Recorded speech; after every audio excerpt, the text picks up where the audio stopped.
Big day here at the WUKY News. We are unboxing the awards from the Kentucky Broadcasters Association, the Impact Awards. And one of the many awards I do believe that our own Karen Czar took home this year. This one is for breaking news. And of course, we'll prominently display this in our WUKY newsroom. Congratulations to Karen Czar. Also, congratulations to all of our listeners for all of their support. We want to thank them. And, well, yours truly, radio anchor. Well,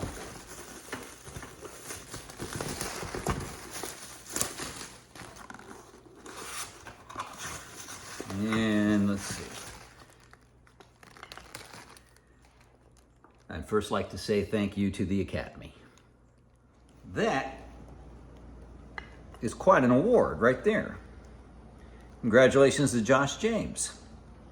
Political coverage.